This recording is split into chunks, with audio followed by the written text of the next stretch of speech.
This is Red Ice Radio.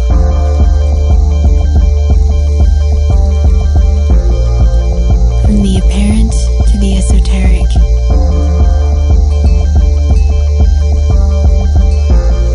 RedIceCreations.com. Welcome to Red Ice Radio 2012. Here we go. My name is Henrik. It's good to have you with us. Thank you for stopping by wherever you're from.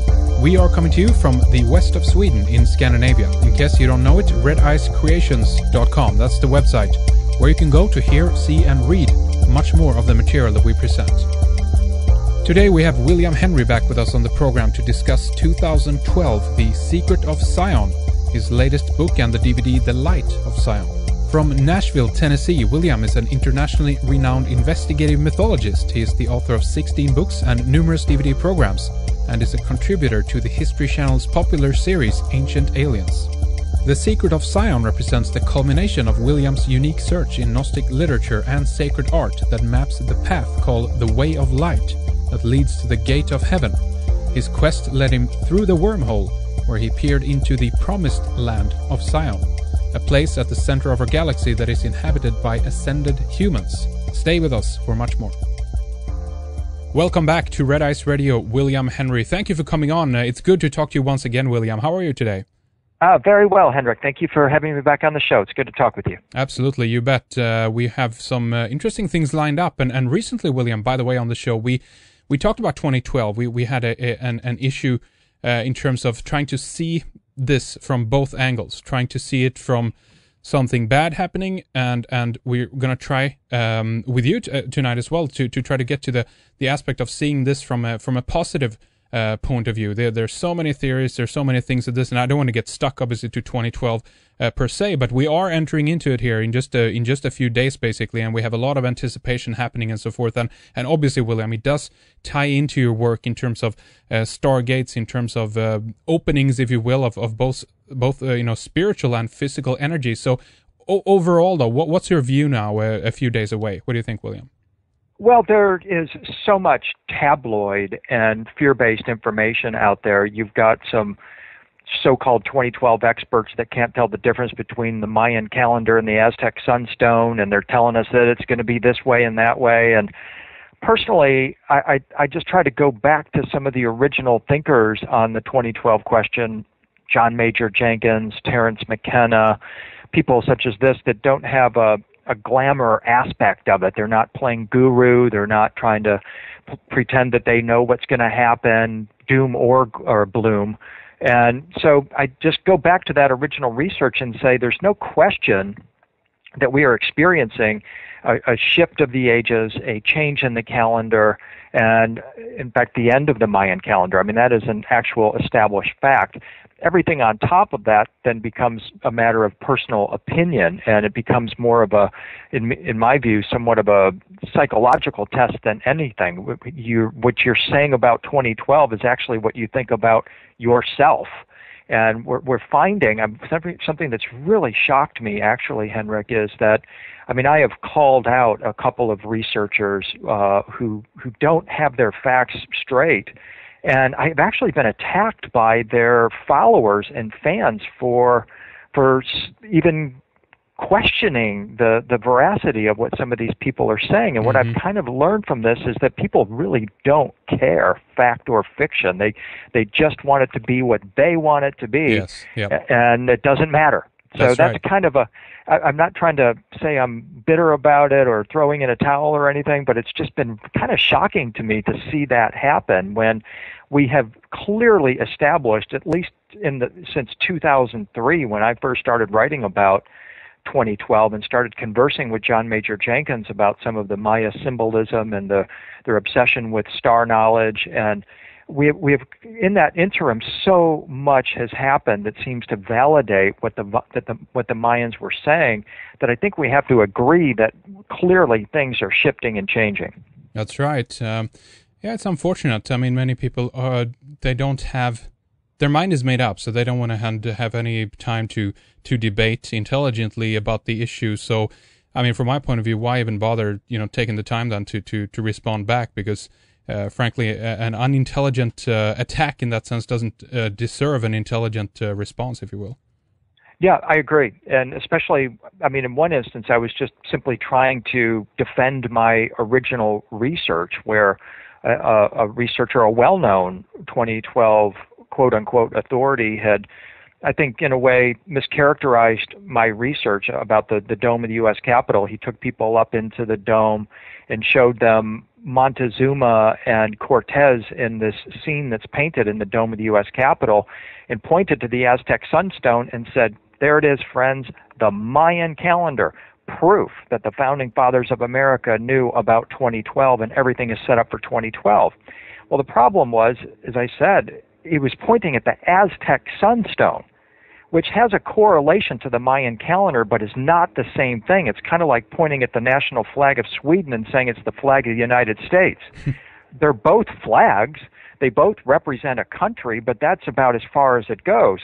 And when I went on to suggest that, hey, we as 2012 researchers have to get our facts straight. We have to know what we're talking about, because if we don't, we're going to get hammered by the critics out there who think we're all a bunch of know-nothings. And again, what happened is his followers came back on me saying, how dare you question this researcher? He is infallible. And this attack on him is something we don't really care for you to be doing. And I'm just like going, hey, guys, I'm just trying to defend my original research, my original hard-earned research, and to keep it factual, because if nothing else, we have to at least keep it factual, try to be as truth-telling as we possibly can, because that's the only way we're going to get through this period. Well, that's right. And there is a lot of confusion around where 2012 shows up. We have the monument in Tuertoguero, of course, and then now recently, allegedly, I haven't seen this yet, William, but the latest news, I guess, from Comalcalco, if I pronounce that correct, a ruin where they allegedly found another inscription that seems to be pointing towards 2012 as well. I guess you have to still make the conversions, obviously, from the Mayan dates and over to our latest version, if you will, our Gregorian calendar, to end up there. But why is it?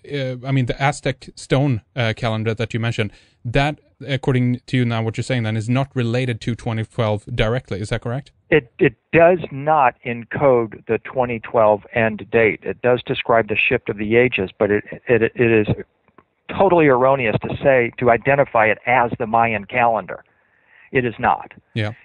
But it does encode the shift of the ages and does correlate, as does the Aztec, the Mixtec, the Mayan, and the Olmec. They all kind of share from the same tradition. But 99.5% of the time, when a 2012 guy is talking about the Mayan calendar, they're going to show a picture of the Aztec sunstone. They do it on TV all the time, and the so-called experts do it, and it's wrong. And all I'm saying is, hey, if you're going to talk about the Mayan calendar, at least show the Mayan calendar and don't talk about the Aztec sunstone and equate them. Again, they do share an underlying basis, and they do correspond, but the Aztec sunstone does not identify December 21st, 2012 as a Mayan end date. Only the Mayan calendar stone does that. And so that's just, to me, an important distinction. And so when this person takes you up to the Dome of the Capitol and says, there it is, proof the founding fathers of the United States knew about 2012, they did not. I mean, I wish they did. I am an expert on their symbolism, and he was using my source material. And this is why I went on the defensive about it, because I didn't want people to think that I didn't know the difference between the Aztec sunstone and the Mayan calendar, because I do. And I did not make any connection with the founding fathers in 2012 because there isn't one. And the response was from this author, well, that's just a technicality. People believe that this is the way it is, so therefore it is. And that's kind of the other point I was making here, Henrik, is that people seem to just want to believe something, and in believing it makes it true. And that's one of the kind of curiosities of our time.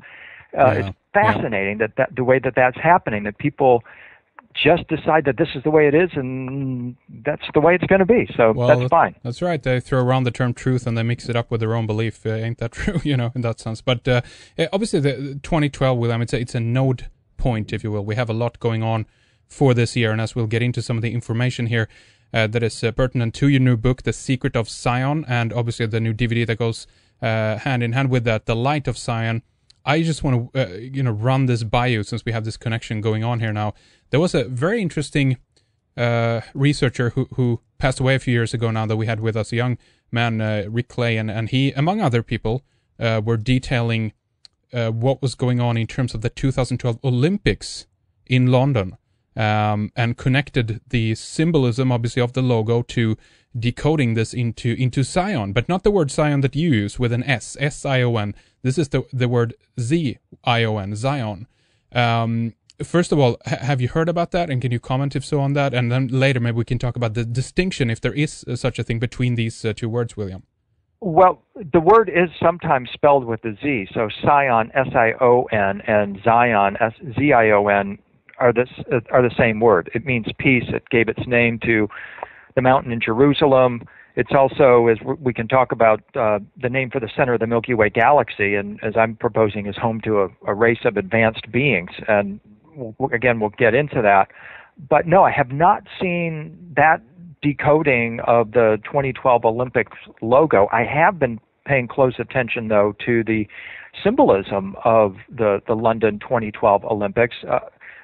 Ever since 2003, again, in my conversations with John Major Jenkins, I've been studying the Maya symbolism relative to 2012, and one of the key components of this symbolism is what they call a serpent rope, which is a sort of cosmic umbilical cord that their god beings are believed to have traveled through. The picture you get from the Maya cosmology and their symbolism, as John established, is that we might be talking, in fact, about not a serpent rope, but rather a stargate or a wormhole. And this would be a key feature of the 2012 symbolism, something that has certainly been borne out, because as you look around our culture, in our movies, in our TV, in our commercials, in our consciousness, we have now fully established this idea of interdimensional travel via stargate, travel via wormhole.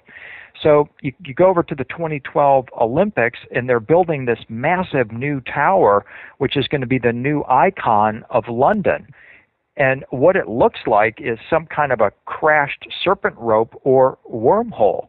Anish Kapoor, the sculptor who created it, has wormholes on the brain when you look at some of his other artwork, such as Cloudgate in Chicago, Temenos in northern England. This guy is clearly influenced by the Stargate and wormhole symbolism, and of all things, for the London 2012 Olympics, he comes up with this idea of this tower, this ladder or tower that reaches into the sky, that's going to be taller than Big Ben and will become the icon of London. And what does it resemble? A wormhole. So I find that very fascinating in and of itself. Well, that is interesting. Well, a little bit later then, William, I'm gonna send you that correlation between the logo. Basically, it's 2012, but you toss around the how they spell the 2012, and it turns into Zion. It's very interesting, and also incorporated into that, among many other things, of course, is the Olympic venue street names that they've chosen. And this is a piece of information that you can see an intelligent plan, I believe, behind the naming of the streets around the 2012 site plan, if you will. You have, for instance, the East Cross route, the east, relating to the Eastern Cross. Basically, you have things related to ley lines like Layton. You have Leytonstone Road. Layton Road, and then you also have Temple Mill Lane and Angel Lane. You also have Joseph's Road or Carpenter's Road. It's really interesting. Wow. And I'll send you some of this, and you can take a look at it and see if there's anything to it, according to you. Yeah, and then on top of that, add the mascots of the London Olympics: Wenlock and Mandeville, the little one-eyed alien-looking guys that come out of a rainbow.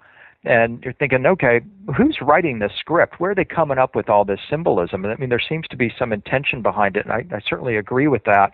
because it's going to be the worldwide spectacle. I mean, 52 million people are planning on going into the Yucatan in 2012, but I think that London, at least for the summer of 2012, will be the center of our universe, and I'll be certainly paying very close attention to some of the symbolism and the mythology that they'll be using at that time, and I'll bet you anything it's going to be relative to stargates and wormholes. I think so. There seems to be a tradition throughout the opening ceremony specifically to talk about all kinds of weird stuff. I'm thinking back to the LA Olympics where they had some kind of UFO landing type thing after, I think it was the closing ceremony. You've had other things pertinent to DNA and the birth of a new child during the I think it was the Torino Winter Olympics in Italy. Things like that. Is it because we have massive amounts of people tuning into this? So I would think that they would want to send a message, if you will, and it seems to be multi-contextual, if you will, William. So it's very interesting watching this stuff, for sure. Yeah, I mean, the Olympic parks themselves are just phenomenal exposés of the latest architecture and concepts, and I'm really looking forward to seeing what they come up with in London, because I'm sure it's going to be absolutely spectacular and will undoubtedly have a message for us to decode. You bet. And so why don't we get into a little bit here in terms of the secret of Zion? And you can, obviously, you've been on a path, William. You've been following on from one end point to a new beginning all the time. You've been moving forward in your work, and this is your latest one, obviously. And how does it connect with your other work? Is it moving on from a point where you left off last time, or how did you approach the latest one here, William? In a way, The Secret of Zion is a compilation, but it also breaks some really new territory. This is a one-of-a-kind book that is a departure from anything that you see out there on this subject. The key concept behind it is that there is a tribe, a race of Stargate traveling, time traveling beings that ultimately, when you follow their trail, when you follow the literary trail as left in the Egyptian texts, as found in the Gnostic texts, you follow them all the way to the center of the Milky Way galaxy. And you've discovered that there's this belief in this literary tradition that there are what we refer to as ascended human beings, the next level of human beings who are in light body form, who have left Earth, travel via Stargate or wormhole to the center of the galaxy, and come and go from that place. And one of the prerequisites for this travel is they put on what they referred to in ancient Iran as the beaming garment. The beaming garment is a transmittable garment of light. It was worn by Elijah when he ascended into the heavens in a whirlwind. It was worn by the Sumerian god Enki, the creator god of the Anunnaki. It was worn by Jesus in his transfiguration. It is passed from person to person to person and from generation to generation to generation, and its ultimate use is to transform us into light beings preparatory to going through these gateways or portals that ultimately lead to the center of the galaxy. And the reason it's so important that we look at this now is because, again, according to Maya 2012 prophecy especially, the center of our Milky Way galaxy is rising. It's rising in our awareness. We're gaining understanding of the center of the galaxy. We know more about it now than perhaps at any time in history. And what I'm saying is that there is an ancient literary tradition that discusses the center of the galaxy and tells us about advanced human beings that dwell there. Really interesting. And there's so much to this, of course. I remember, William, back when I discovered your work for me anyway, in the beginning, you had a book out called Cloak of the Illuminati, very interesting, and it seems to pick up on this thread here that you mentioned about the beaming garment. I think in that point as well, you talked about that from the point of view of the coat of many colors that yeah. Joseph was wearing. This is the same idea, correct? Yes, it is. The term that I chose then was the cloak or garment of light, or the cloak of the Illuminati, because when I looked up the word Illuminati in the Webster's dictionary, I found that it was defined as a newly baptized Christian initiate. That's one of its earliest meanings. And of course, you find references to the illumined ones, the shining ones, throughout the ancient world. And what I started picking up on was this thread of this idea that, well, how did these guys become illumined ones or shining ones? And what I would inevitably find is that they were almost always possessors of a garment, a cloak or garment of light that gave them extraordinary human powers and ultimately enabled them to open and travel through these gateways. That's right. And do you think that this is something that I always had two takes on the Illuminati, if you will. We have an elite dark force that are using this terminology. They're using this veneer there, if you will, actually blinding us with the light in that sense. And then you have a real one, a true one, but what actually has to do with true enlightened beings. So there is a kind of a war or a tug going on here between these two forces. But do you think that there has been research and is research on Stargate type technology of actually trying to access maybe this power, maybe actually through the use of some other technology that we don't know about yet, to tap into this or even transport themselves there or bring in something? What do you think, William? Well, I'm somewhat skeptical about claims that the U.S. government or the dark or black ops people, black hats, possess Stargate technology and we're already traveling to Mars and doing all this sort of thing. And the reason why I'm skeptical is because when you look into the ancient record anyway, and mind you, things can change over a couple of thousand years. That's right. But when you look into the ancient record and you look into the stories of Jesus, you look into the stories of the Anunnaki, you look into the stories of any of the ancient figures that are associated with this cloak or garment of light and the ability to open and traverse these gateways, you find that the only way in the ancient world you could access these gates was to become a being of pure light and pure love. And I just don't see these black ops people as being in the business of creating beings of pure light and pure love. Yeah. And that is kind of the they that I draw. I'm totally open to being to having my mind changed on this. I'm totally open to any of these people that make claims that they use this Stargate technology. Show it to me. I'm right there with you. I would love to believe that we have that capability, that we have developed our technology to the point where we can actually do this. But until then, I think movies like Stargate, movies like Contact, Carl Sagan was a huge disinformation agent in regards to Stargate technology. He was the one who literally invented it as a literary device. He and Kip Thorne at Caltech envisioned this device that could open stargates or wormholes. And you remember the storyline, you get this machine, the blueprint for a machine beamed to us from Lyra in the movie, the star system Lyra. What that does to me is it sets up a literary gargoyle. It sets up this scenario where individuals are disempowered because only these special black ops people, can have access to this technology when every single ancient spiritual tradition, the Tibetan, the Egyptian, the early Christian, the Iranian, every single one of them talks about humans being able to traverse these gateways. None of them refer to any kind of device or machine, say for the Egyptians, which we can get into and to talk about the distinction, but none of them talk about an actual device that is used in order to do this.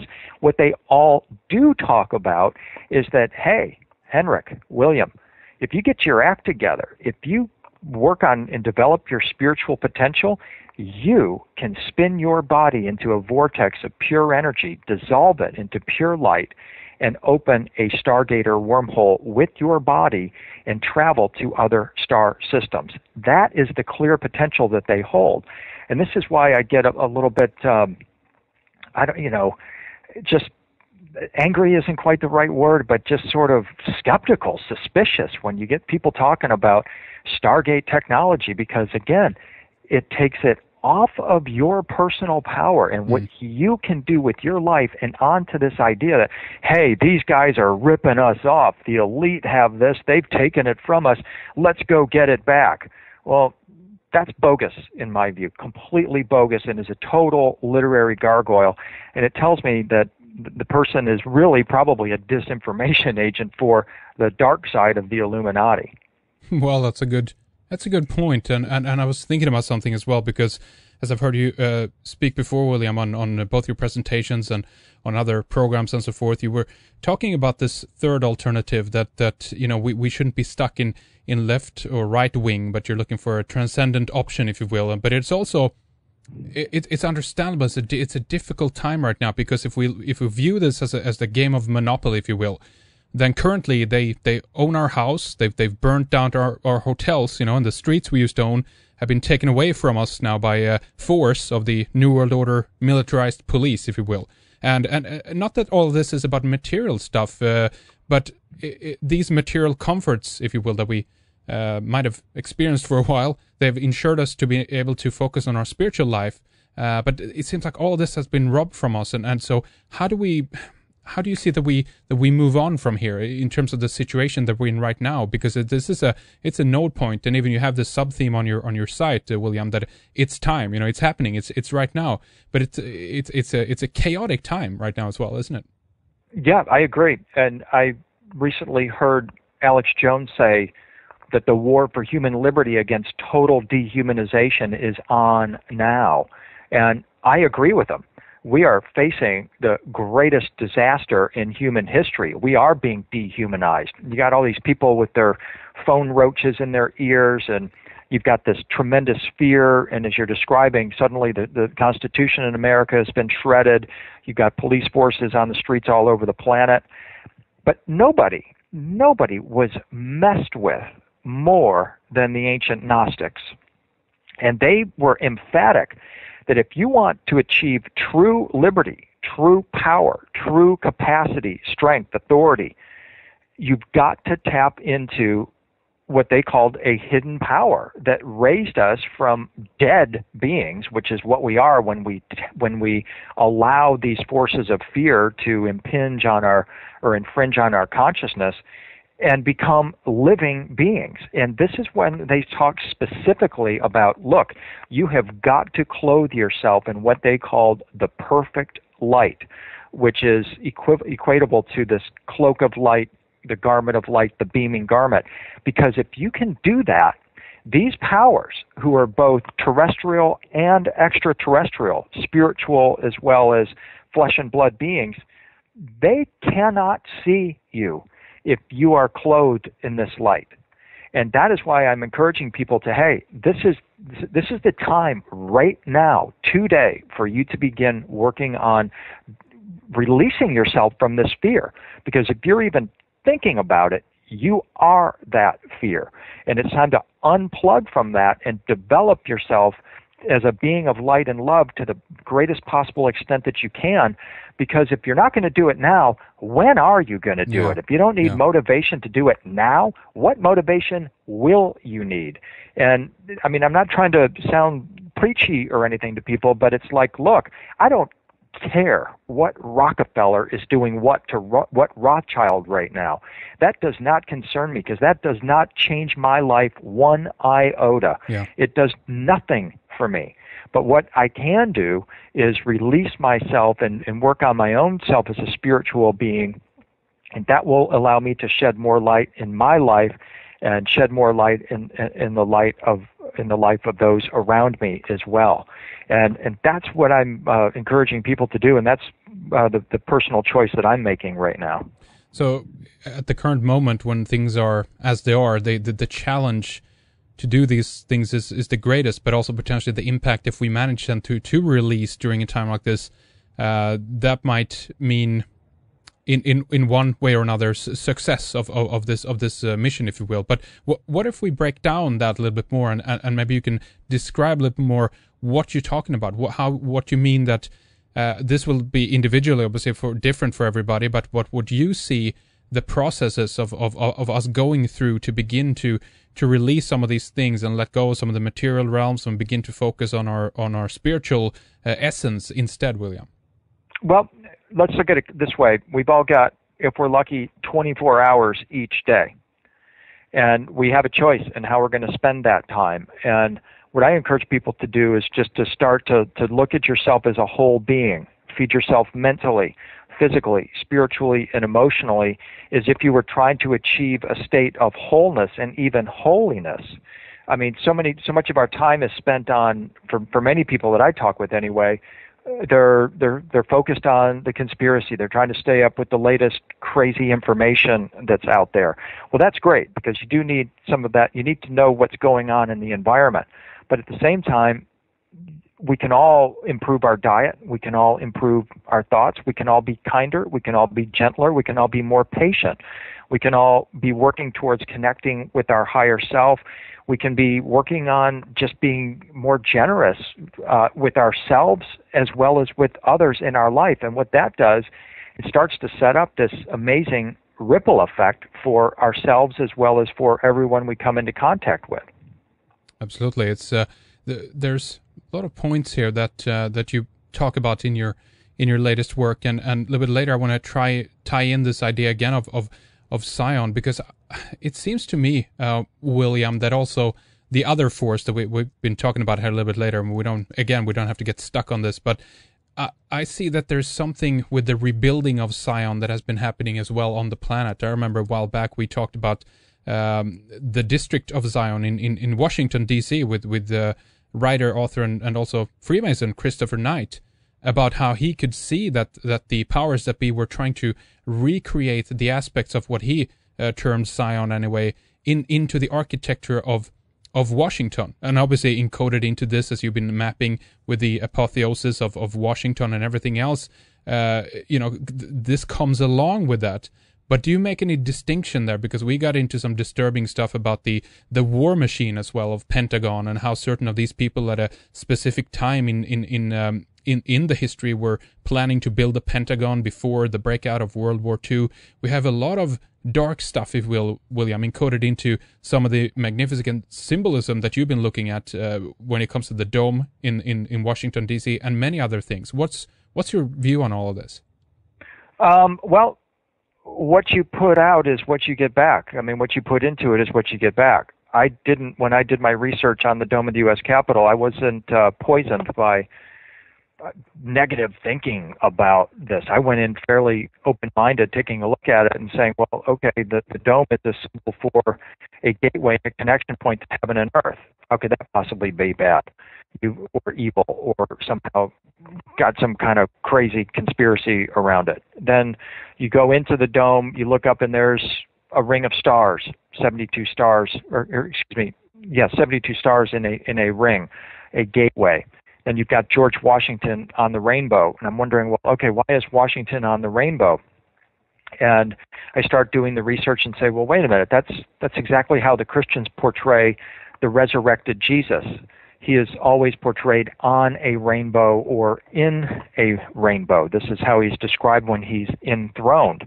Where is the throne of Christ? Because it seems that George Washington might be sitting on that same throne. Well, when you go into the book of Hebrews, you find out that there is a holy city, a heavenly Jerusalem. It's called Zion. It's spelled with an S. It means the pure place, the perfect place. It means the place of peace. And you find out that this heavenly Jerusalem, Zion, is in fact inhabited by a company of angels, but not just angels. The book of Hebrews tells us that Zion, which is, I believe, located at the center of the galaxy, and we'll talk about how I derived at that belief, Zion is actually inhabited by just humans made perfect.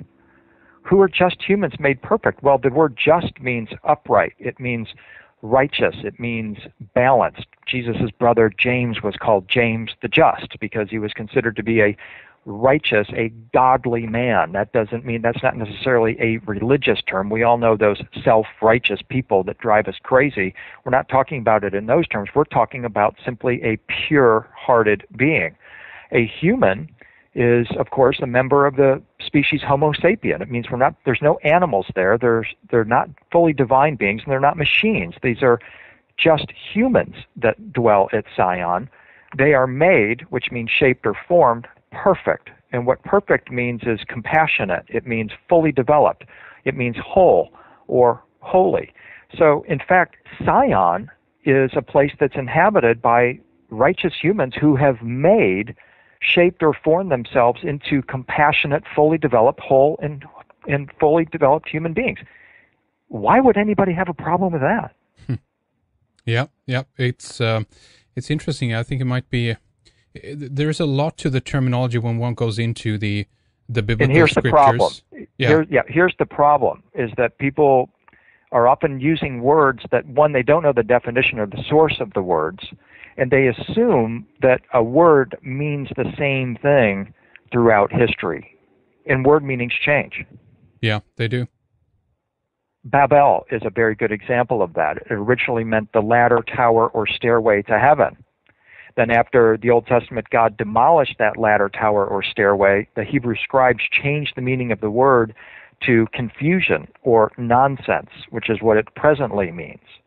So there's an example of how this happens. And I just feel that what happens is people get hung up on words and don't really try to find the source material. They repeat definitions of words without doing their own research on them. But when you really look into it, you're like, well, wait a minute. Okay, so Zion is just simply a place where just humans made perfect dwell.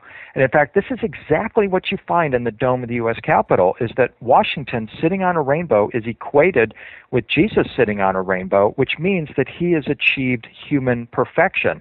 Washington is presented in the dome of the U.S. Capitol as a model of a person who has fully developed themselves and has achieved true liberty, true power, and true strength. He has tapped into a hidden power and has made himself a more whole or even holy human being, which to me is the goal of all of our quest. In fact, according to the Tibetans and according to the Egyptians, that's the only way we're getting out of this place, is to become more whole, holy, and complete. Do you think that this is an attempt to deify George Washington, to make him into something he's not, or do you think that he's at this stage when Brumidi, I think it was, who painted Constantino this, right? Brumidi, that's right, yeah. Did he want to try use George Washington at this point as a symbol for something greater, something higher? What do you think? Well, I think there was a belief during Washington's lifetime that he was an extraordinarily special person, a man of destiny. There was a belief in the immediate aftermath of his death, as evidenced by the artwork, and I've collected this and it's in my book, Freedom's Gate. This artwork shows Washington ascending into the heavens. And so we don't have that belief today. I mean, sometime after the Civil War or so in America, 1865, 1870 is when this belief starts to go away. But at that time, from, say, 1793 up until the Civil War, 1865, there was a widely held belief that Washington did ascend, that he was this extremely special human being. And there was also a belief that you, too, could become one of these special otherworldly beings, and you could join Washington in Zion with the other righteous members of the human race who have fully developed themselves and become whole or holy beings. Tell us a little bit about how you think that some of these artists, we have Brumidi, but there's a number of other ones as well. You've dug out some interesting artwork all across the board that are, have a relationship to one way or another to some of the themes and motifs that you mentioned in terms of the Stargate. You have rainbows, other things. Where did they get the knowledge from this from? Was this through the creative forces, or were they in tune with something else? What do you think, William? Well, that's a really fascinating question. And in The Secret of Zion, I have a very large collection of ascension art. I mean, part of the point of the book was to show that ascension isn't just a Christian concept. It's not just an Egyptian concept or Tibetan. In fact, these cultures all share a base tradition that was brought here by beings not from this world. And this belief that there is this super advanced race of, call them extraterrestrials, call them advanced beings, who travel the stars not through slow-moving, clunky flying saucers, but rather through interdimensional portals and wormholes. And across the board, across cultures, when you see these beings being presented, for example, I'll just talk about the ascension of Jesus. When Jesus is portrayed ascending into the heavens, he's being carried aloft in a winged ring, a a ring composed of concentric rings, often filled with stars, that is being carried into the heavens by angels. When we look at that from the early 21st century perspective, we look at that artwork and go, oh, okay, so a concentric ring filled with stars, that's what we today call a stargate. And then you flip over to ancient Iran, to Ahura Mazda, a god who flies around on a winged ring and holds in his hand his chakra of power, or which is called the Ring of Cosmic Sovereignty.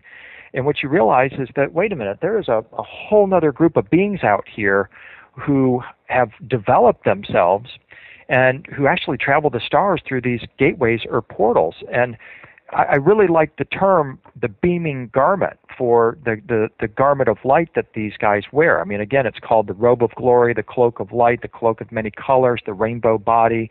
There are numerous names for it, but I settled on the term the beaming garment, which again comes from ancient Iran, because when they put on this garment, they radiate light. They literally beam.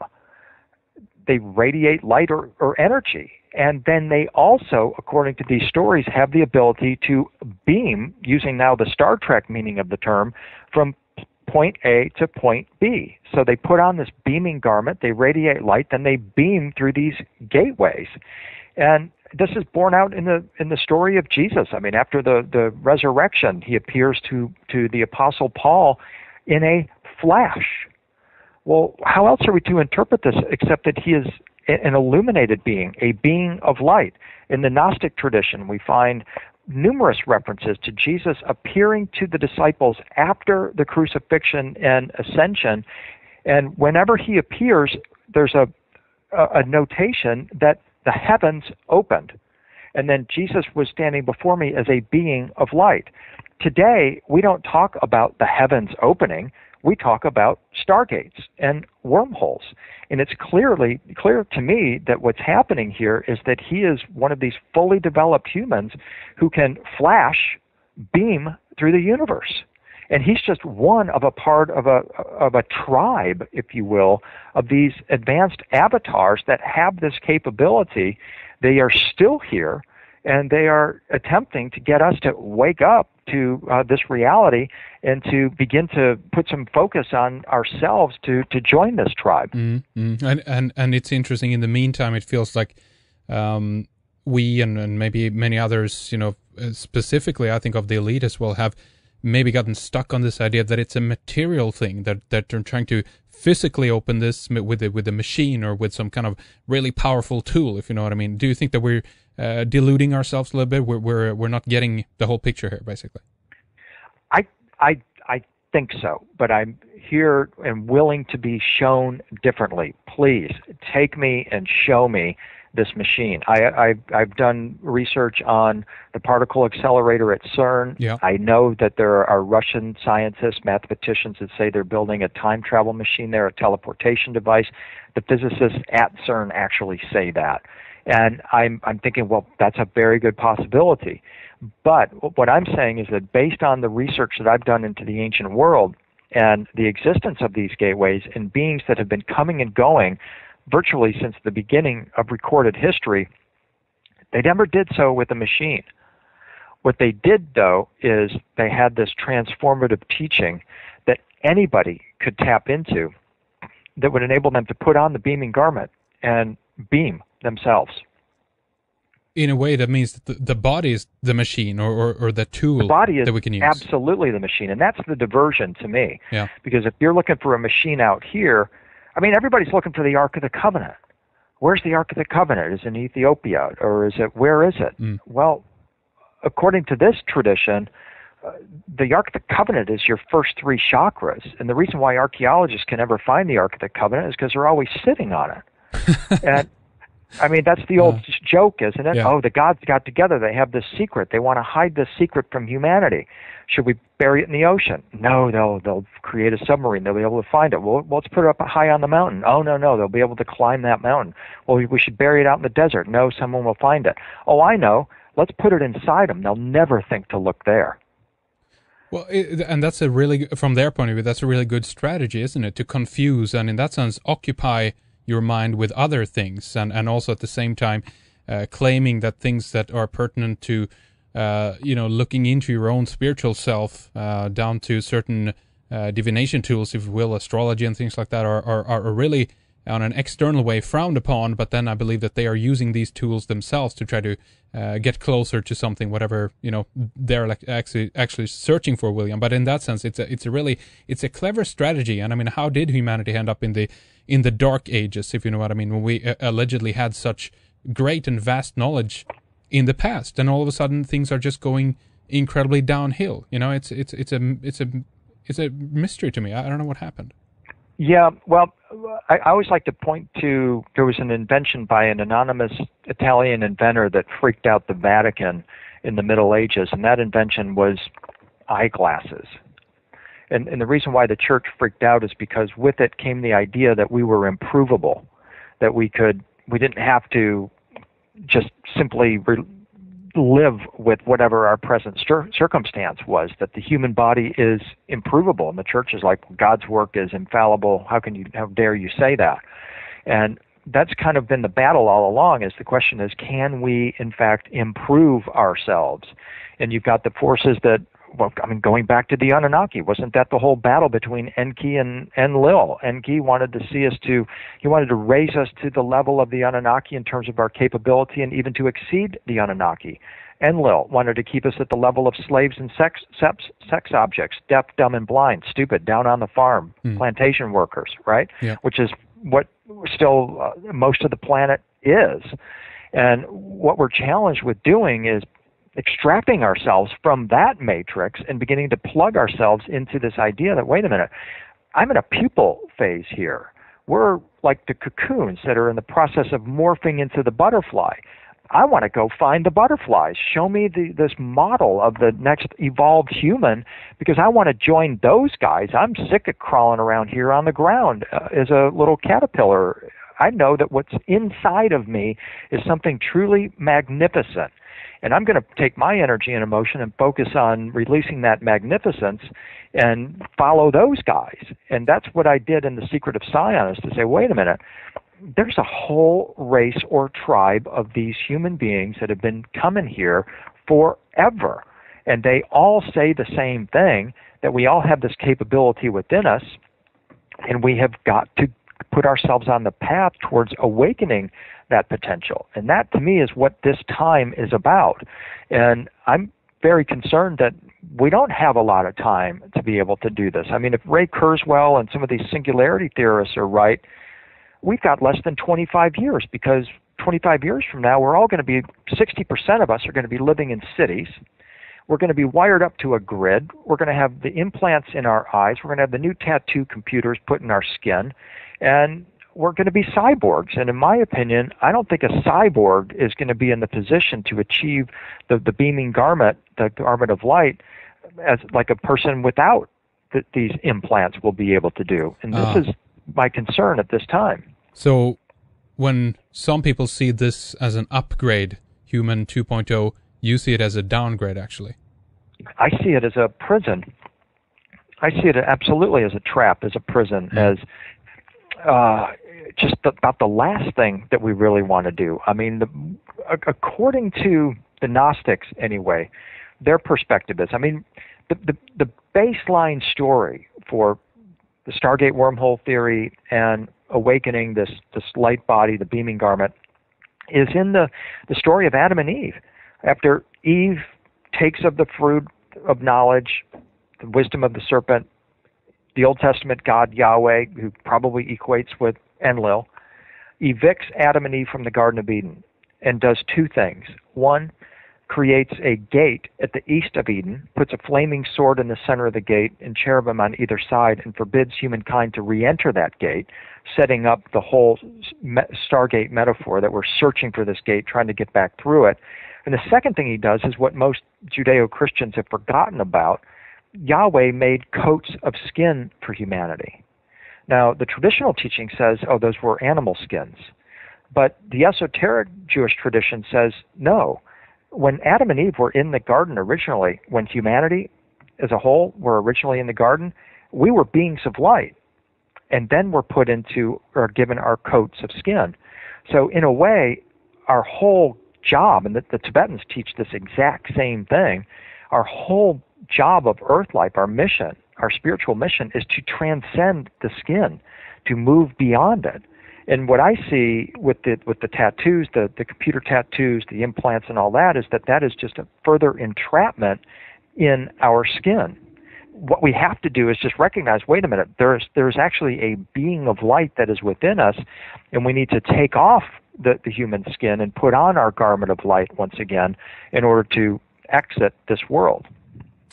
This is very interesting. Obviously, William, we have much more to discuss. We're going to carry on here a bit later in the next segment. I want to ask you some more things pertinent both to your book but also your DVD. In the meantime here, though, as we wrap things up with the first hour, WilliamHenry.net. That's the website that we urge our listeners to go to find out more, obviously, about your work, about you have all your titles and things up there as well. And let's just talk briefly about the latest book and the latest DVD. I guess they go kind of hand in hand. I've seen some excerpts from the DVD, William, and it's really well done in that sense, and it gives also a visual complement, if you will, to the book, correct?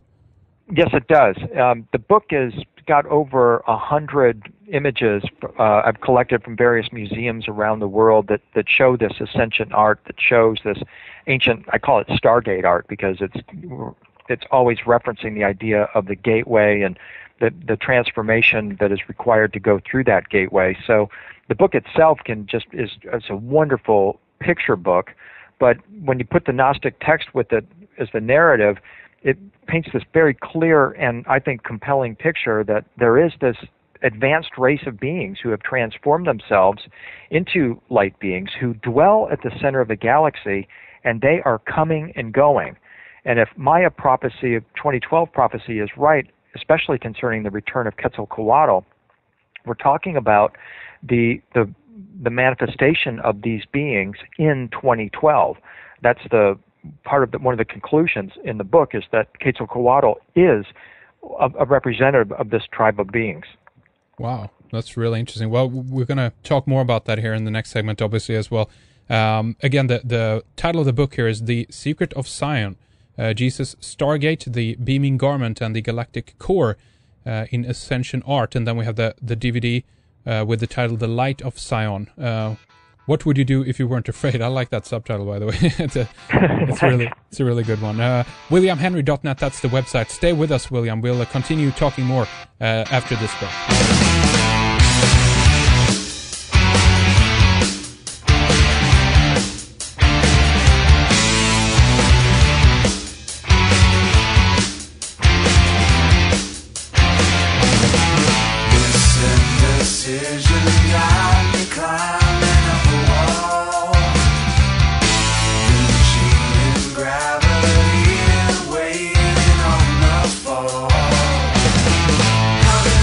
Come on.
In the second hour, we discuss the dwellers of Zion and if they will return in 2012.